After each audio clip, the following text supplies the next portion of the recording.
Hey guys, so ituloy natin guys yung discussion from the last time. So nasagutan natin yung 1 and 2.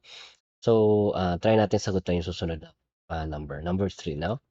And pasensya na kayo guys, medyo hihinaan ko lang yung boses ko, medyo makati pa yung lalamunan ko. Kaya medyo mahirap pa magsalita. Okay? So number 3 tayo guys. So 빈칸에 들어갈 가장 알맞은 것을 고르십시오. Okay? So ano ibig sabihin yan? Just fill in the blanks. Okay? Ito yung tinatawag na 빈칸. Okay? 빈칸. So galing yan sa verb na pila. Ibig sabihin is to be empty. Kan is tong space na to. Okay? And 들어갈, galing yan sa verb na 들어가다. Ibig sabihin is to enter. Okay? So 가장 is the most. 알맞은 is yung pinaka appropriate. The most appropriate one or thing. Kuroshipship, choose. So, piliin nyo yung pinaka-the best na answer to fill in this blank. Okay? So, actually, guys, itong number 3, guys, pwede na tayo mag-eliminate automatic dito sa choices. Okay? So, tandaan nyo yung form na myeonkada, kahit i-search nyo siya, trinay ko siyang i-search sa browser kung may ganitong klase ng grammar form. Okay, merong myon is if and kada is to go. So pwede naman yan na hiwalayin mo. Kunyari, 먹으면 갑니다, I will go. If you eat, I will go. Okay, pero yung ganitong talagang pinagsama sila, myon 갑니다, is hindi ko pa nadaanan dati. Okay? So usually kasi guys, yung myon is yung mga grammar form yan usually followed by dueda, umyon dueda, or an dueda, yung kabaliktaran. Sometimes yung umyon is followed by chutta or chuketta. Yung may mga ganyang form. Okay? So knowing that guys, pwede nating ma-eliminate yung 1 and 2. I mean, yung grammar na to. Okay?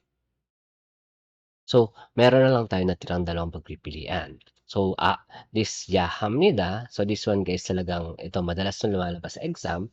So, yung pinaka-form niyan guys is aoyoyahamnida. And yung meaning niya, yung pinakagamit niya sa sentence is have to. Okay, ibig sabihin yung mga should dapat gawin. Okay? So ngayon, alam na natin yung tamang ending. So pipiliin natin kung ano yung tamang verb na dapat gamitin. Okay? So dapat guys alam niyong makita kung ano saan nanggaling yung verb na yan para malaman niyo yung meaning. Okay? So yung nuo is galing yan guys sa verb na nukta. Okay, nukta. So paano naging nuo? Okay? Kasi meron tayo guys mga tinatawag na irregular verbs, and that is yung piyuk here, nukta. Nukta yung pinaka verb form niya. Okay, nukta. And yan yung makikita nyo sa dictionary or sa mga dictionary. Okay? And ito yung tinatawag na irregular. Yung mga irregular guys, usually napapalitan yan, natatanggal yung piyup dito sa baba and napapalitan ng wo. Okay? So doon lang galing yan. Tatanggalin mo yung ta, so ang matitira is nuwo. Okay, nuwo. So, 누워야합니다. ibig sabihin is to lie down. Nukta is to lie down, and 누워야합니다 is you have to lie down. Okay? So, given sa context dito later, titingnan natin karapat-dapat bang gamitin yung verb na yan dito sa pag-uusapan. Okay? And then yung number 4, yung verb is ironada. Ironada, ibig sabihin is to get up. Kunyari from nasa baba ka, tatayo ka, ironada. Pwede ring gumising sa umaga. Okay? To wake up. Irona, gising ka na. Okay? Ironaya 합니다. Ibig sabihin, tatayo ka or gigising ka.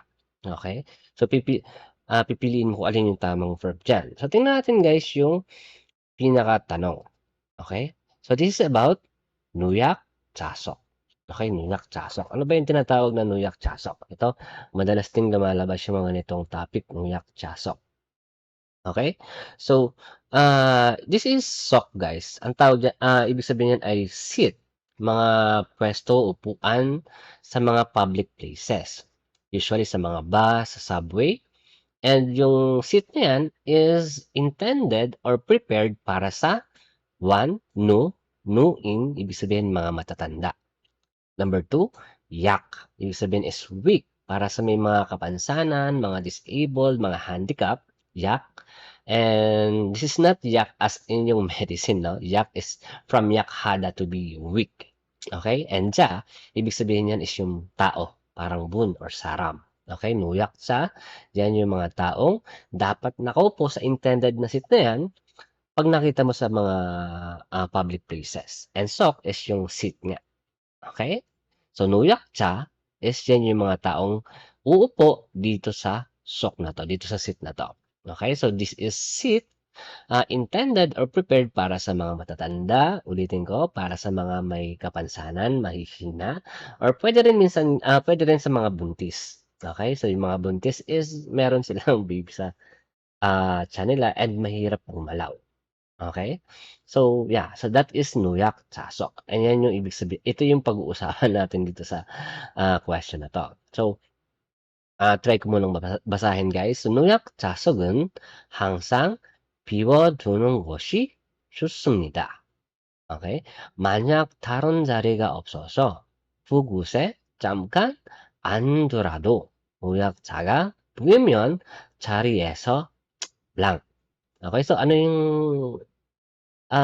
knowing nuyak sasok guys, sa tingin niyo alin yung verb na gagamitin natin? Is it nukta or ironada? Nukta, magla-lie down ka ba sa mga public places? Usually not.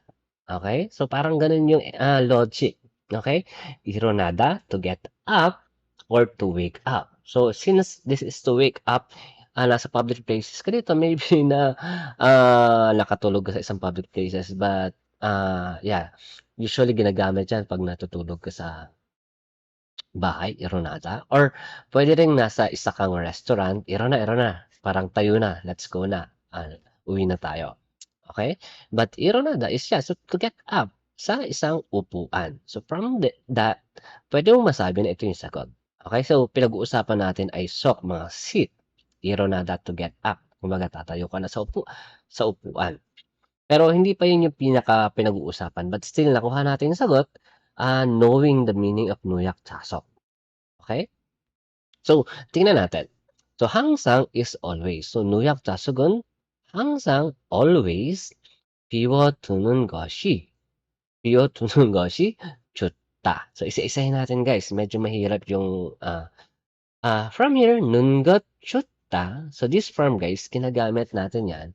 Ang meaning niyan is it's good to do an action or it's better to do an action. Usually ginagamit yan pag nag-a-advise ka na ganito yung gawin mo. Ito yung magandang gawin. Nungot 좋다. Okay? And then pabalik. Excuse me. So, from here naman guys, pida is to be empty. Okay? So, parang ito, pida. 빈칸, 비다, to be empty. Pag sinabing empty yung seat, 비었어요. So that is the past tense. 비었어요. Empty yung seat. Okay? And piuda is doon lang galing yun. Okay? Medyo mahirap yung construction. Actually, this is causative verb yata ang tawag dito. Piuda is ikaw mismo yung gagawa ng paraan para ma-empty yung seat. Ibig sabihin, parang ang pida meaning is to be empty, ang piuda is to make something empty. Kumbaga, pwede ring to, ano ba to? To vacate. Ibig sabihin, babakantehin mo yung pwesto. So, yun yung meaning ng piuda. Okay? So, meron pa tayong tuda. Okay? So, tuda guys, to leave, tuda, to, sometimes to put something din guys, tuda. And yung combination nito, verb stem plus a o u. Tuda, ibig sabihin naman yan guys, ginagamit yan pag meron tayong ginagawang action, kasi meron tayong ina-anticipate na mangyayari. And ginagawa natin siya in advance kasi meron tayong ina-anticipate. Okay? So dito, from sa kwento, ina-anticipate natin na may uupo dito sa seat na to ng mga, so kailangan natin siyang laging bakantihin. Okay? So, dapat hindi natin uupuan yung mga seats para dun sa mga elderly, seats para sa mga handicap, seats para sa mga pregnant women. Okay? So, yun yung meaning ng first sentence. Number 2, second sentence, manyak daron 자리가 없어서. So, manyak. What is manyak? So, this is not manyak as in parang manyak, okay? So, manyak is if. Okay?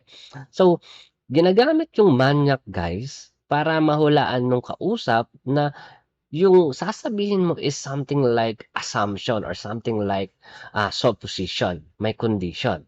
So, if lang yung meaning niyan. So, puwedeng wala yung manyak 'pag gagamit ka, and manyak, guys, expect mo sa dulo ng sentence may makikita kang "myon." So, partner 'yan, okey? So, puwede namang walang manyak pero just to emphasize yung meaning na magkakaroon ng condition, magkakaroon ng supposition or assumption, ginagamit natin yung manyak, okey? So, excuse me. So, taron galing naman yan sa taroda, ibig sabihin is to be, different, okey? Or sometimes to be ano ba, taroda. So, taron, 자리가. Other sit, sit is also, ah Jari din. Sok and jari. 'Pag walang ibang upuan or 'pag sometimes jari is puwesto. Okey, 'pag pumupunta kayo sa isang karaoke, puwede mo sabihin, "Meron bang puwesto? 자리가 있어요?" Okey, so 잘은 자리가 없어서. So, 'pag wala or, 'pag walang ibang puwesto, kuguse. Okey? Dun sa puwesto na yun puwede kang umupo saglit.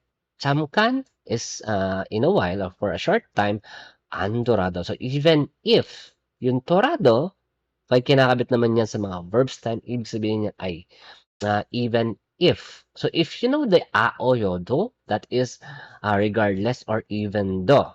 And dorado is something similar, pero pinaka-meaning is even if. Kasi meron nga tayong manyak and then meron tayong yon. So, even if you, parang even if you sit on that, 노약자, so kahit umupo ka diyan, kahit sandali, 노약자가 보이면. Okey, ito namang 노약자, yun nga yung tao na uupo. Yung puida is from puda to see, and puida is to show, okey? And pu이면, so sometimes 'di ba sinasabi natin, "안 보여요." "안 보여, I can't see." This, 노약자, yung mga tao na yan na uupo dun sa seat, 자리에서, from that seat, ano yung sagot? Number 4, 일어나야 합니다. You have to get up. Dapat kang tumayo or dapat mong bakantehin yung puwesto. Okey? So, naintindihan niyo yung pinakakuwento?